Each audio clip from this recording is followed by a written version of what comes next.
Una de las primeras cosas que vemos en las obras de Koudelka es que, a diferencia de otras agencias Magnum Style, ¿no?, de esta gente que trabajaba alrededor de la agencia Magnum, eran muchas personas, muchos fotógrafos que habían adquirido ese estilo heredero de Bresson, de Capa, pero sobre todo compositivamente hablando del virtuosismo de Bresson, de Cartier-Bresson. Si no lo conoces, también vives en Marte.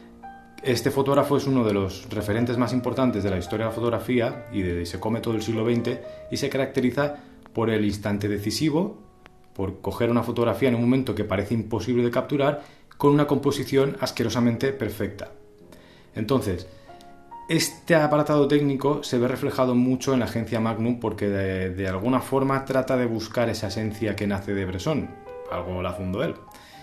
Y nos trata de vender esa documentación, los aspectos del fotoperiodismo, en un packaging artístico pues muy bien hecho, muy técnico, con cámaras que permiten viajar como la Leica, con Leicas del rango M, que tienen muchísima calidad, y es como se vende ese aspecto técnico muy perfecto, pero a la vez como en entornos que no parece posible crear ese apartado técnico tan perfecto, ¿no? Estás en mitad de una guerra y esas composiciones a veces, bueno, digo guerra o de lugares en mitad de la nada, con un pueblo perdido que come sopa y cabras, pues ese es el atractivo que ha caracterizado a la agencia Magnum. Pues bien, en Koudelka vemos que él trata de quebrar un poquito eso, lo lleva un poco a las fronteras entre el expresionismo más libre o más artístico y ese estilo de agencia Magnum bressoniano, ¿no? Todas sus fotos siguen estando muy bien compuestas, como podéis ver por aquí. Es evidente que domina la cámara, si no, no estaríamos hablando de él aquí, pero existe un afán que no acaba de ser perfeccionista en esa especie de virtuosismo. Digamos que en la receta de Koudelka se permite jugar con el error o apretar mucho las cosas para llevarlas al límite, y donde hay una composición perfecta romper un poquito, llevarlo más para un lado, apretar más por aquí, y eso lo diferencia mucho en el clásico fotoperiodismo de agencia que podemos tener en la cabeza como cliché. Entonces, esto también lo vemos en el uso de los carretes y los revelados con un grano descomunal, los pushé al límite, con los contrastes mega apretados como el culo de un mandril, y con encuadres que son perfectos pero que a veces se quedan en casi perfectos. Siguen siendo perfectos, pero donde en un arquetipo de Bresson veríamos que es como ¡guau!, todo en su lugar, ¿no? Como Alex Webb, todo en su lugar, en una manera perfecta, encuadrada. Pues aquí Bresson te mete una cosita por allá, lo desplaza un poquito para aquí, se lleva para todo el peso hacia un lado aunque siga siendo perfecto, juega con esos límites. De modo que nos acaba dando una sensación de desequilibrio que logra una especie de realismo o de cercanía muchísimo mayor de lo que estamos habituados en esa especie de estilo agencia Magnum. Ya digo, esto quizás un poquito, si no conoces mucho el tema, un poco complejo de entender, pero con que veas 4 fotos lo vas a pillar, y si no, creo que si estás en este vídeo al final te has quedado hasta este momento, seguro que sabes de lo que estoy hablando. Todo esto evidentemente es subjetivo, son comentarios abstractos, pero yo creo que nos podemos entender cuando hablamos de arte de esta forma. Y si tomamos la típica foto de Bresson, veremos que tiene algo de impostado muchas veces. Y hablo de un arquetipo, insisto. Y tiene algo de teatral, de impostado, como si fuese un lienzo clásico de David, ¿sí? Como de academia francesa, como de estudio que se ha llevado a la calle, es lo que comentaba antes. Esa sensación que es muy agradable visual, con las reglas de los 3/4 y los números áureos aplicados a la composición en la cámara, que es mucho más fácil de hacer que en pintura. Esto es herencia del Renacimiento, siempre se ha usado. Se hacían reglerías, se tomaban medidas de los bastidores y se multiplicaba por 0,618, y tú así obtenías una cuadrícula, una rejilla donde todos los puntos áureos, según la regla del número pi, pues compositivamente funcionaban a la perfección. Bueno, pues aquí Koudelka siempre, o sea, nunca abandona esto, está de fondo, pero él trata de moverse, como digo, en los limbos de las fronteras de este estilo fotoperiodístico clásico. Que, insisto, es por eso que me mola al final, porque lo lleva un poco al límite. Y como vemos, hablamos de un limbo porque al final Koudelka sí que está buscando, en su época al menos más inicial, luego lo irá rompiendo como ya veremos, pero trata de buscar esa especie de composiciones que nos pueden recordar a algo pictórico, a un Picasso de la época rosa, por ejemplo. Esta foto en concreto recuerda mucho. Entonces este juego lo tiene muy presente, esta composición. Sabe que es eficaz y sabe que de esa forma también la agencia Magnum pues queda satisfecha, porque, como digo, las relaciones entre el poder desde donde se mueve el arte y los artistas a veces acaba siendo más estrecha de lo que pensamos, y no somos capaces de verlo incluso ni las propias personas que pintamos o que creamos cosas o fotografiamos pero está presente, ¿no? Si tú sabes que hay una cosa que funciona, que se mueve, que se desea, que se demanda, es probable que lo acabes incluyendo porque forma parte del contexto de tu época, entonces es normal. Pero yo creo que en Kudelka siempre ha habido una voluntad de romperlo y con el tiempo lo va rompiendo cada vez más. Pero bueno, eso, aclaro que es un limbo, que es una frontera para que no me caigan palos luego, que él sigue jugando a estas composiciones casi perfectas, las rompe mínimamente, pero claro, estamos hablando de un fotoperiodismo muy clásico, en el momento en el cual él trabaja, que hay unas reglas bastante ya establecidas, que todo el mundo parece un grano de Cartier-Bresson, un grano de un apéndice, ¿sabes? Seguimos. Ahora vamos a hablar del aspecto más técnico. Esto está más centrado a la gente que se dedique más profesionalmente a la fotografía o que sea aficionada y que sepa cómo va un poquito el mundillo de las cámaras, las herramientas. Me parece una parte interesante que igualmente, si no te dedicas a la fotografía, todo el mundo sabe cómo va una cámara, o hay tanta gente que ha sido aficionada a la fotografía que es que yo creo que si estás aquí algo vas a saber. Por eso considero interesante saber un poco las herramientas o los medios que utiliza un fotógrafo o una fotógrafa para poder representar mejor sus intenciones. Es un aspecto muy interesante. A mí los apartados técnicos me parecen fundamentales para entender la obra, y muchas veces en la teoría o historia del arte se dejan apartados y a veces son condicionantes que nos hablan mucho más y mejor de lo que es aquella obra que no tanta palabrería y discurso poético, que también está bien. Bueno, no, para mí no, pero bueno. El caso es que tanto si sepas como no de cámaras y eso, yo creo que es interesante, y voy a explicar un poquito igual cómo son cada cosa para que no hayan dudas. En los primeros trabajos de Kudelka, que va más con los pueblos gitanos, con ambientes tradicionales, que no era todo pueblos gitanos, pero no nos entendemos, ¿vale? En ese momento, Kudelka necesita fotografiar grupos de personas o de ambientes que están a veces dentro de casas, que es muy cercano. Kudelka empezó trabajando, como todos los fotógrafos, pues con cámaras de estas casi de juguete, de aficionado que tendría un padre o algún tito o lo que fuese, ¿no? Entonces esto lo pasamos por alto porque todos empiezan igual, y qué más da si era una cámara estenopeica o si era un cacharrito de juguete, o qué más da. Cuando él empieza a ser profesional o su fotografía artística empieza a ser conocida, es la que vemos en los libros que hay por ahí, pues se nos hace evidente que está usando o un 28 milímetros o algo cercano, ¿vale? Hablo de la óptica. La óptica condiciona mucho porque es lo que hace que una cosa que está muy lejos se vea más cerca, o que una cosa que está muy cerca se pueda ver entero, ¿no? Entonces, cuando decimos que él está trabajando con los gitanos en entornos más cerrados o con mucha gente alrededor, ¿no? El 28 milímetros o cercano, porque puede ser 25 también, o 33, da igual, a él le va muy bien, porque el 28 milímetros es una medida muy similar al rango de visión que tenemos las personas. Se parece mucho, pero también genera un poco de gran angular, ¿no? De aspecto de poder captar un poco los laterales también, porque a medida que es más cerrado y se acerca más al objeto, perdemos el rango de visión. Total, que esto le convenía mucho, y se ve que trabaja mucho con eso, alrededor de las medidas de 28 milímetros de óptica. Y es una óptica que además a mí me gusta mucho personalmente, porque te obliga, al tener una especie de rango de visión similar al humano, a intervenir mucho en las obras. Si tú quieres que algo que está lejos quede en un plano compositivo más cerrado, más cercano, tienes que ir hasta allí y fotografiarlo allí con la cámara delante tuyo, así. Tienes que moverte, tienes que actuar físicamente. Si por el contrario tiene que ser lejos, pues al revés. Si estás en un interior con una óptica que tengas que hacer más tele, no vas a poder, porque te lo vas a comer todo. Entonces tiene mucho movimiento, tiene un gran angular muy interesante. Para mí el trabajo físico dentro de ciudades, de calle, de entornos cerrados y tal, es brutal. Y para paisajes también, porque eres tú, es lo más cercano a esto, a un pincel. Porque la herramienta técnica o mecánica se convierte en una extensión humana, una especie de prótesis más cercana al cuerpo, que permite actuar más directamente en el cuerpo con el sujeto o el paisaje que tú estás interviniendo. Entonces es lo más cercano que hay desde mi punto de vista a algo artístico o pictórico desde la cámara, que eso es algo que a mí me interesa muchísimo, porque para mí la fotografía es un pincel más. Pero bueno, no me enrollo más con este tema. Luego, cuando él deja de... Es que no tengo mis cámaras aquí porque estamos en TAE, no tengo libros, no tengo nada. Si no os lo enseñaría algún ejemplo, pero si no, pues eso, internet está todo. Luego él, cuando deja de fotografiar a los gitanos, porque llega un momento, como os he ido explicando en su biografía, va cambiando, normal, como todo el mundo, no va a tirar toda la vida haciendo lo mismo, sale de espacios tan cerrados y parece que ya no necesita el 28 milímetros y se pasa a un 50 o similares, alrededor, ya hablo. Esto es aproximado, no lo sé seguro, pero se intuye y se ven las imágenes, se puede leer bastante esto. Entonces, en el momento en el cual él deja de trabajar con espacios cerrados escritanos y a partir de ahí, en sus obras de exilio, creo que se llama, que es uno de mis trabajos favoritos de él, él empieza ya a abrir un poco, a trabajar más como de una forma menos cerrada, y el 50 milímetros, que es una medida bastante estándar, ideal para retratos, porque no acaba de ser un tele, pero tampoco es un gran angular, es eso, es como la visión humana potenciada ya, ¿vale? Sería como algo que ya está potenciado, no es esa especie de rango de visión como el 28, que es más similar al campo de visión que tenemos nosotros, ¿no? Entonces, a partir del trabajo más liberador, una vez deja los pueblos gitanos, trabaja más con 50 milímetros. Y llega un momento también de su carrera que le interesa muchísimo, más hacia el final de su carrera, más cercano a la actualidad, que empieza a trabajar con panorámicas y paisajes, algo que no había trabajado tanto hasta el momento. Bueno, se me ha olvidado decir algo bastante importante, la cámara.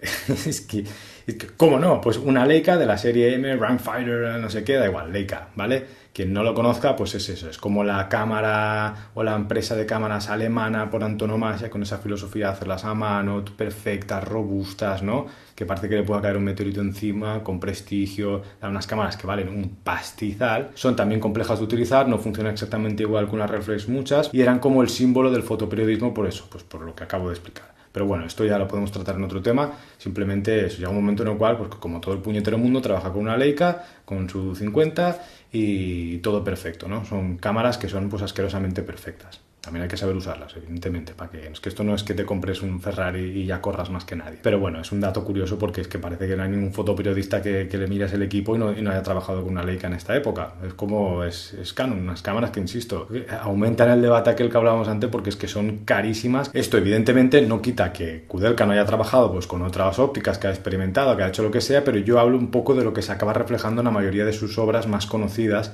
Podemos ver ese salto del 28 milímetros al 50 cuando ya no tiene la obligación de estar en entornos tan cerrados, y también el cambio a las panorámicas cuando le da pues por fotografiar paisajes en panorámicas, etcétera.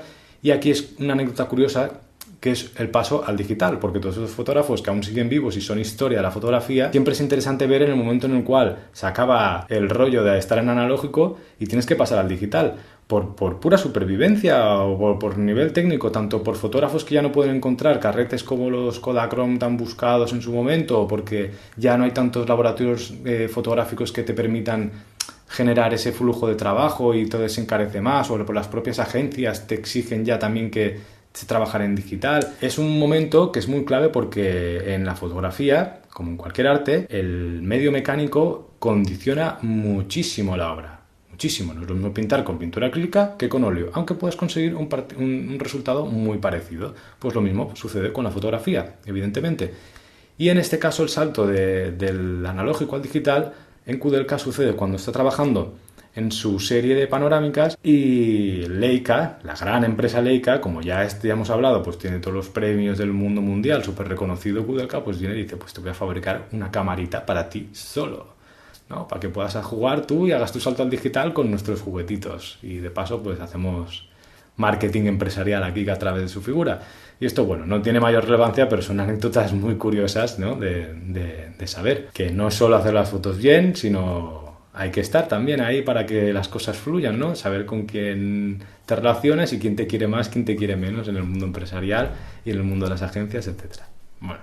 Bueno, recordemos que esto que hablo, que vaya a durar media hora, es una introducción, que cualquier obra, cualquier análisis en profundidad siempre exige más. Los libros ayudan porque puedes tener mayor profundidad, pero creo que a partir de aquí se puede generar un interés tanto visual como oral como de pensamiento que te puede llevar a otros lugares o a conocer la obra y luego investigar por tu cuenta.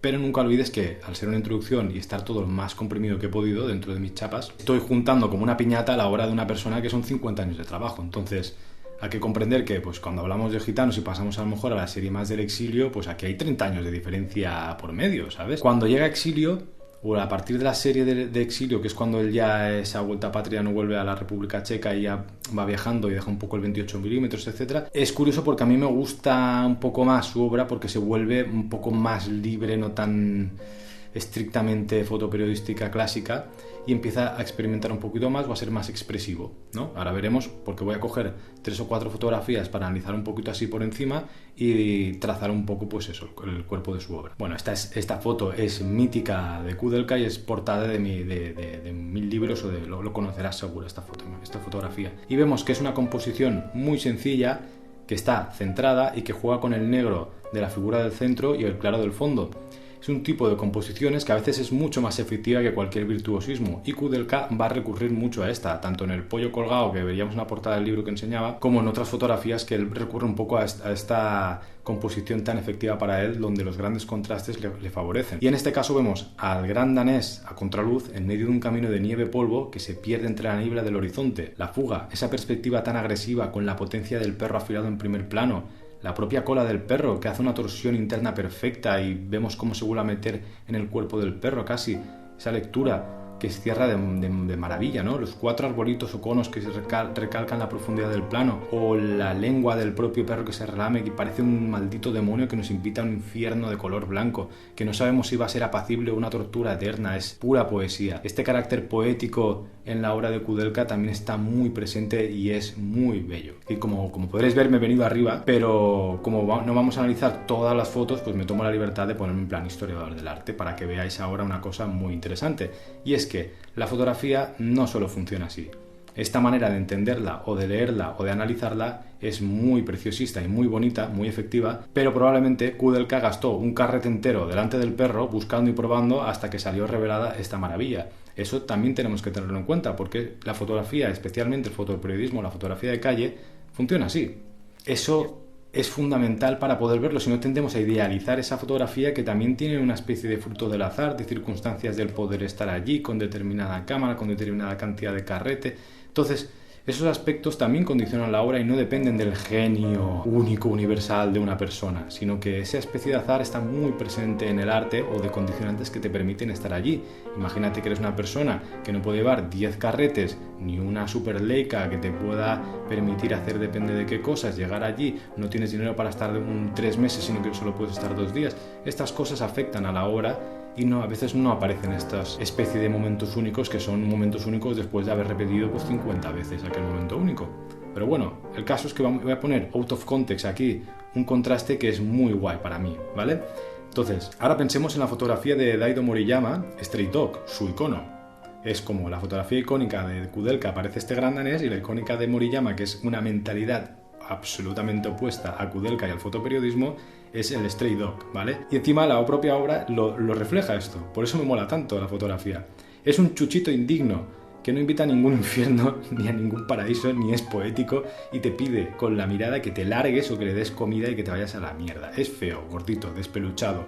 No existe ninguna masculinidad heroica como en el gran danés, ni hay ningún fondo compositivo espléndido y tan asquerosamente bien encontrado, sino que es una especie de calle saturada que ni se intuye, ¿vale? Entonces, no olvidemos que este chuchito Stray Dog de Daido Moriyama también es historia de la fotografía, también es icono y también es una obra maestra. Y entender tanto una como la otra y lo que representan es entender la fotografía bien, de forma adecuada, sin que nos engañen las apariencias o los discursos pomposos, ni el imperialismo artístico ideológico que siempre hay de fondo detrás de cualquier discurso. No me quiero enrollar más, pero me parece muy interesante meter esta cuña, porque si no, cuando vemos ese gran danés de Kudelka tan asquerosamente perfecto, tan bien hecho, a veces tendemos a pensar que eso es una buena fotografía, cuando el contraste opuesto de Moriyama y lo que representa él, que ya le haré un vídeo porque es un fotógrafo también que me flipa, me apasiona, más que Kudelka y todo por lo que representa, pues es muy interesante esta posición, porque además eso, 2 iconos, 2 fotos, 2 perritos, 2 fotógrafos de 2 partes del mundo opuestas, con 2 mentalidades opuestas, con 2 formas de trabajar y 2 géneros invertidos y opuestos. Maravilloso. Ahora pasamos a otro ejemplo totalmente distinto y tenemos pues un plano más doméstico, pero abierto, más apacible, más tranquilo, no es tan violento como el gran danés, ¿no? Esto sirve para hacer un poco de contraste y tener algunos ejemplos diferentes, ¿no? Entonces aquí vemos un plano claramente dividido, con la mujer en una pose absolutamente pictórica, pero que da la impresión de ser totalmente casual, que probablemente lo sea, ¿eh? Y parece un cuadro impresionista, parece un Degas, un Renoir, un clásico impresionista, es que está ahí, y ese es, desde mi punto de vista, el aspecto que le ha llevado a seleccionar esta foto por encima de otras en el carrete que debió lanzar, porque está ese gusto, esa intención de querer representar ese diálogo entre impresionismo y fotografía en su momento. Es una continuación de ese mismo mensaje. Y con el coche detrás, que parece un sujeto humano más en la composición. El coche es una persona y está funcionando como una persona. Y esa mezcla de composición partida casi perfecta, pero que como hemos hablado antes en la obra de Kudelka, se rompe un poquito con ese pedazo de carpa o de trapo que nos invade por la derecha. Y estos son esos detalles que yo hablaba de composición perfecta, pero no venimos aquí y ¡pam! Y rompemos un poquito, y a medida que él va evolucionando su trabajo va buscando más eso, sin olvidar que está haciendo composiciones muy pensadas, muy académicas, como quien dice, ¿no? Porque aquí pues vemos eso, esta obra es que no hace falta entender de arte para ver que está muy bien lograda, ¿no? Con ese plano partido, el coche detrás, pero que parece una persona, la mujer aquí. Bueno, seguimos con otra obra mítica suya y es que esto me encanta. Me encantan estas analogías que aparecen fruto de la casualidad, porque yo no me creo que él haya ido buscando ahí pensando en esto cuando ha fotografiado al niño vestido de ángel, pero que cuando suceden y luego lo ves y lo aplicas y lo publicas, pues sí que ya le puedes buscar ese paralelismo y es una delicia para los amantes de la pintura y del arte. Porque ¿qué es esto? ¿Lo has visto ya? ¿Te suena? Seguro que sí. Es el puñetero ángel caído del pintor finlandés Hugo Simberg. Es mítica la imagen. El pintor no lo conocía, no lo conoce nadie, no es famoso. Es famosa su imagen, que es aquel ángel caído, que todo depresivo, que va herido en una camilla, ¿no? Y aquí, en la foto de Kudelka, se traza un paralelismo pues brutal, ¿no? La coincidencia compositiva es que es venida del cielo. Y esto es como la gracia del observador activo, que yo a veces he comentado, es esta, es como tú, cuanto más conoces en el ámbito cultural, mayor delicia te puedes gozar a la hora de ver obras, porque si conoces la pintura de Hugo Simberg, de repente ves este Kudelka y tu cerebro pues es como si te gustase la comida y hay un dulce exacto y un ácido exacto que se juntan en una fruta y pues es una maravilla, es una delicia muy sabrosa, ¿no? Que si no, igualmente la foto sigue siendo buena y sigue funcionando o sigue transmitiendo un mensaje, pero bueno, aquí los dejo como anécdotas, como las dos imágenes y lo podéis ver. Seguro que lo vais a disfrutar también. Y bueno, por otro lado tenemos esta de la serie de los Gypsies, también muy buena foto, compositivamente es una maravilla y vemos cómo juega con los espacios vacíos, con la luz y la perspectiva angular de ese 28 milímetros que hemos comentado antes, por eso era importante. Vemos cómo se curva aquí el primer plano en ese palo que sale por ahí, es que se ve clarísimamente. Vemos cómo él puede estar dentro de la escena, pegadito a una pared o pegadito a una puerta y enmarcar todo aquello gracias a esa herramienta.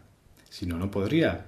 Entonces esto explica muchas cosas, explica la manera de trabajar, de cómo puede moverse, de cómo puede seleccionar la luz, los ambientes, los pesos compositivos, al estar él presente en la misma escena. Nos da esa sensación, estamos delante de estos personajes, vuestros gitanos que están ahí. Entonces la composición vemos que es asquerosamente perfecta, pero desde el límite más cercano a él. Y este tipo de cosas me mola mucho, porque mezcla el aspecto teatral del fotoperiodismo de escuela que hemos hablado antes, que a veces parece que tiene un aire casual, tal, pero que siempre está muy pensado, y lo mezcla con la fotografía callejera, ¿no? Y lo pone al servicio de la composición pictórica más clásica, porque este recurso del espacio tratado así, como el vacío invertido con juegos de luz, sombras, planos, es un recurso que ya lo hemos comentado en el vídeo de Remedios Varo, que te recomiendo muchísimo, una artista maravillosa que me encanta mucho, que era otra apasionada del arte tradicional, del arte clásico occidental. Y el uso de planos con degradados sutiles o uniformes, sujetos a una perspectiva libre o distorsionada para compensar figuras envueltas en un manto, es muy efectiva. Y esto es otro detalle importante que seguro que no tratan por ahí porque, como digo yo, en la historia del arte o en muchos aspectos divulgativos no se ve esto. Y es que la ropa es crucial en la composición.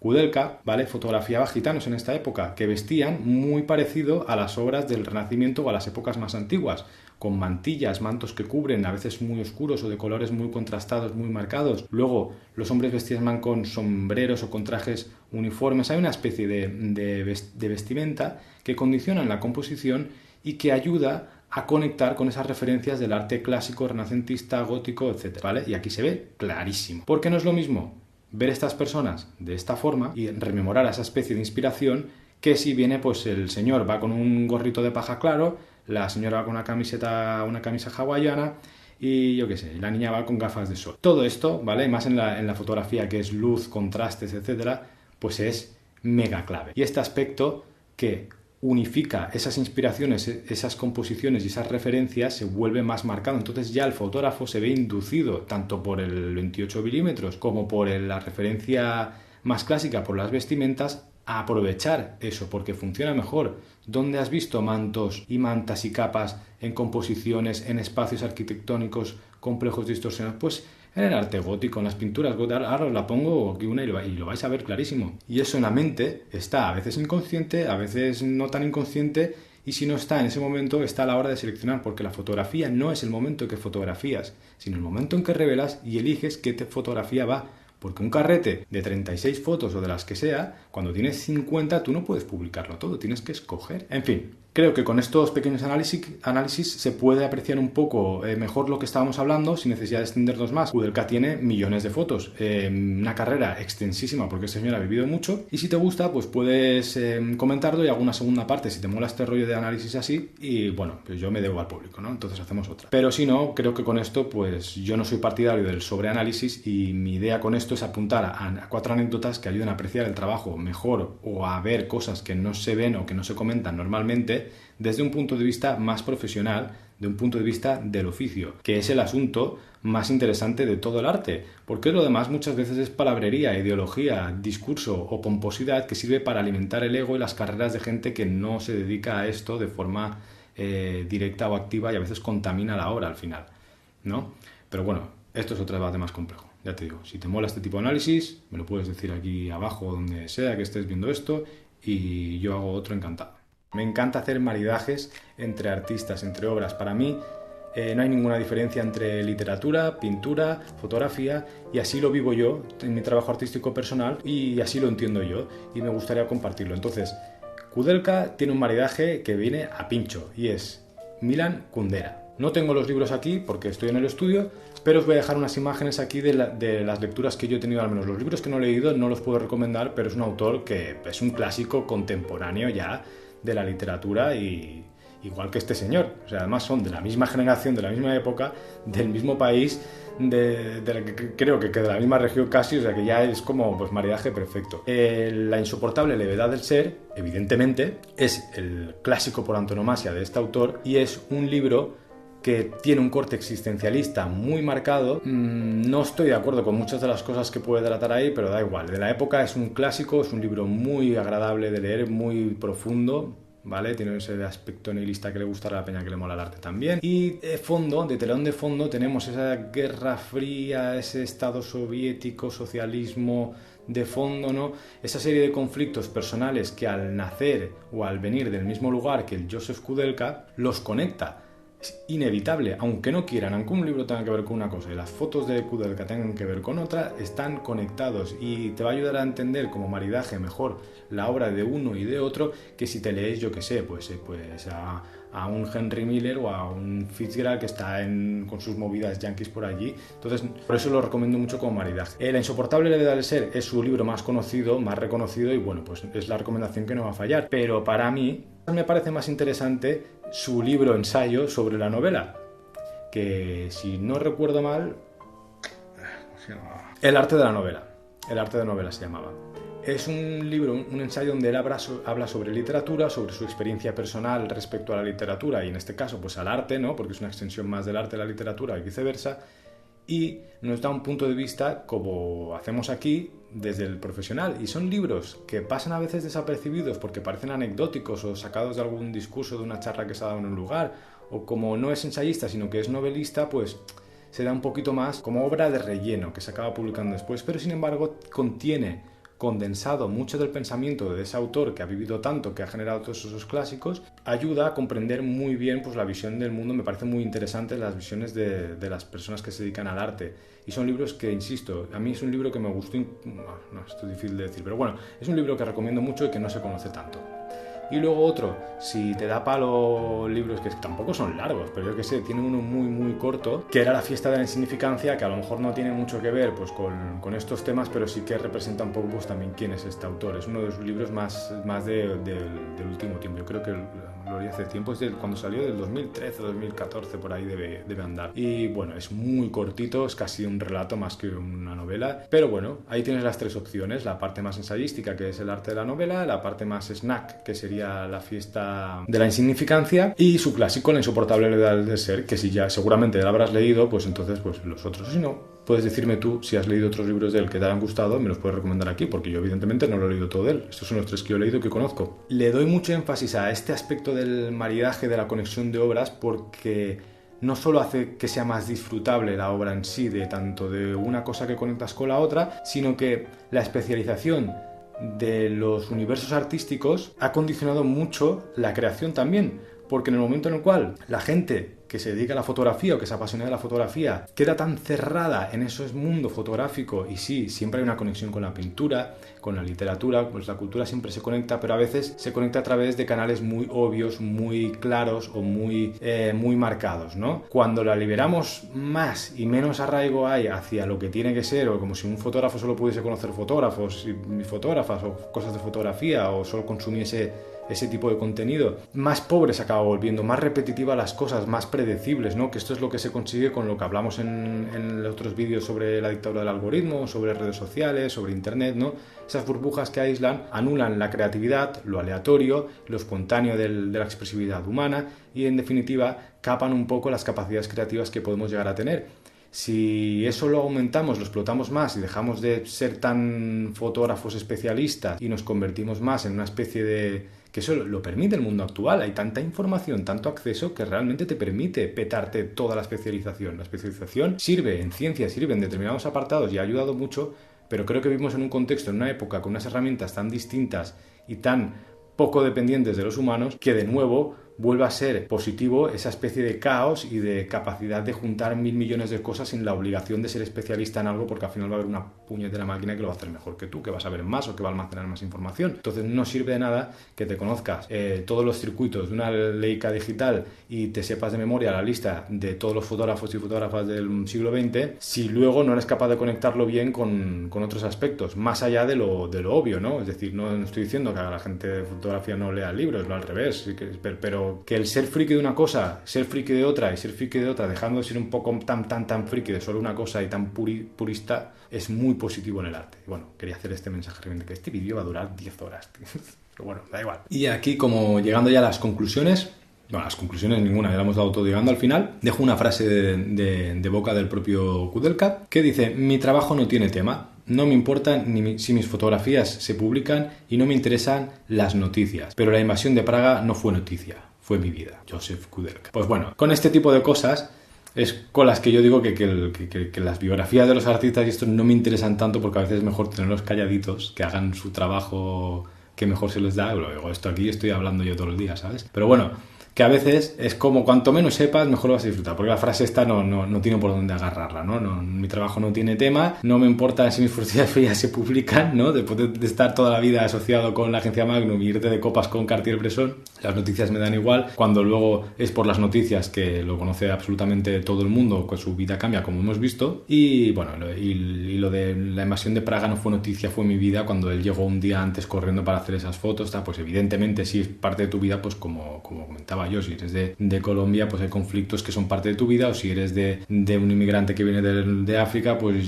lo mismo, ¿sabes? O si eres de aquí mismo, pues siempre hay eso. Y temas siempre hay, aunque no los quieras, hay un tema de fondo, evidentemente, y más una persona que ha basado su carrera en un tema que es el sujeto gitano, coño, es que es como, ¿no? Y luego en el sujeto exilio, luego en el conflicto tal, o en el sujeto panorámicas de paisajes. Es como, es absurdo la frase, lo cojas por donde lo cojas, en su propia obra y en esta persona. Pero bueno, esto es como anécdota final. Y evidentemente, claro, ¿cómo se consume la fotografía? ¿Por qué me gusta tanto la fotografía en este aspecto? No se colecciona. La fotografía no se colecciona como tal. Y esto es un debate, un dilema que habíamos visto en el vídeo de las exposiciones, donde Paul Virilio, el famoso pensador y crítico urbanista o teórico del arte italiano, comentaba que es como le escandalizaba, ¿no? ver ese mundo de las fotografías en subasta con grandes millones y tal, porque pues que forma parte de un debate sobre la reproductibilidad, del mercado del arte, etcétera, pues muy jugoso. Para mí, estoy de acuerdo, la fotografía,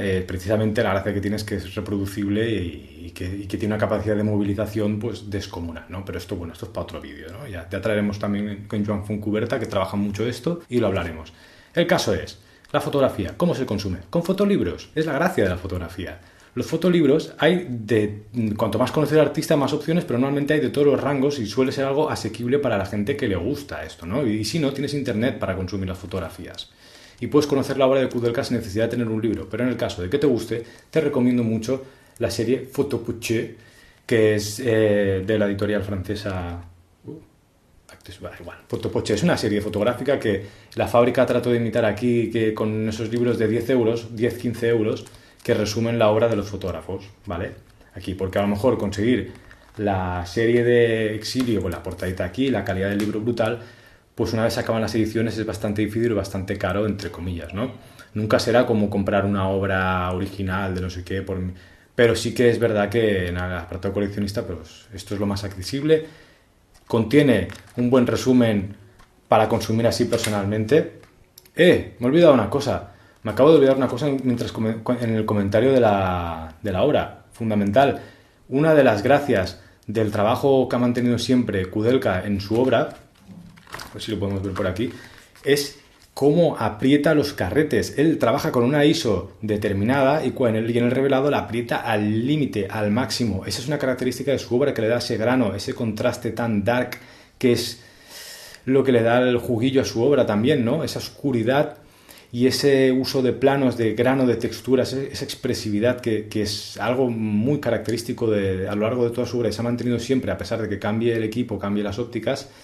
Y es eso, apretar mucho el revelado, las ISOs muy, muy altas y con mucho push, muchos stops. Eso es clave para entender su obra también. A ver si hay una que aquí. O sea, aquí, por ejemplo, se ve bastante. Igualmente las voy a poner con aquí que lo veréis más claro. Pero bueno, que tenerlo en cuenta, que eso también es clave de su trabajo y es una característica que me flipa, que en el blanco y negro, en el color, no que se aprieten las cosas para sacar la esencia del medio que estás trabajando, no para no esconderlo, sino para mostrarlo y jugarlo en tu favor. Eso también te diferencia, porque ahí está, en el error, en la capacidad de cagarla que tenemos las personas, de lo imprevisible, es donde viene esa especie de autenticidad o de originalidad que tanto valoramos luego y que atribuimos a veces a una persona, cuando es fruto de buscar una cagada, y la cagada, aunque la hagamos nosotros como individuos, no nos pertenecen. Y eso también es muy gracioso y me parece muy guay en el arte, ¿no? El estilo que es, el estilo son cagadas, son errores que no querías buscar a veces y que acabas repitiendo. Pero bueno, otro tema también. El caso, si puedes conseguirte la obra de los gypsies, de los gitanos, que acabó editando también, aunque él quería que se editara en la República Checa, en Praga, la acabó editando una editorial francesa. Es su obra más representativa conocida y yo no la tengo porque no tengo acceso a ella, me gustaría tenerla, igual que la de Exilio. No sé si se llama Exilio, pero bueno, creo que sí, ¿eh? Es de los libros que me fliparía tener, pero bueno, si no puedes, pues como yo, aquí, vale 11 pavos, lo consigues por cualquier lugar y lo tienes a ti para ver. Mira, aquí se ve muy bien el grano. A ver si... ¿Ves? Si esta foto estuviese bien hecha, sería otra foto de palomitas y gaviotas y no tendría la misma gracia. Es la manera más guay de poder acceder a nivel físico, ¿no? Y estás coleccionando la obra del autor de esta manera. Es tuya, es como alguien que le gusta la pintura y se compra un cuadro, pero de forma muy accesible y es arte igual. Por eso me parece muy guay esta parte de la fotografía. Muchas gracias, has llegado hasta aquí. Si te gustan este tipo de vídeos, voy a ir haciendo más. Mi objetivo con estos vídeos, ya digo, no es divulgar, es llegar a unos puntos que quiero llegar más adelante cuando esto se conozca, pero claro, yo me aprovecho de la historia del arte y de la forma de analizar el arte tradicional que tenemos para poder tener un público o un campo donde poder trabajar de forma más apropiada, porque cuando hago los vídeos de más así complejos no se mueven igual que cuando pones un artista que la gente puede conocer, reconocer y analizar. Y a través de este análisis de los artistas llegamos a otros puntos también muy interesantes. Si te gusta puedes comentarlo y también puedes participar desde tus perfiles, desde tus redes o yo qué sé, pues eso también está muy guay, que cada uno pueda compartir sus cosas, no hace falta que tenga que ser aquí. Y como último dedicarle este vídeo a mi gran amigo Sebastián Machado, un fotógrafo excelente, con su pareja Valeria Arandar también, son dos fotógrafos mexicanos que son una puta maravilla contemporánea y que con las charlas que tenemos siempre sobre fotografía, sobre arte y tal, pues yo descubrí a Kudelka así, que yo hace tiempo no lo conocía, intercambiábamos fotógrafos, intercambiábamos charlas y tío, ¿no conoces a Kudelka tal? Y hostia, y cuando me lo descubrió, pues mira, aquí está el vídeo y yo se lo quiero dedicar a él porque me encanta compartir conocimientos de esa manera.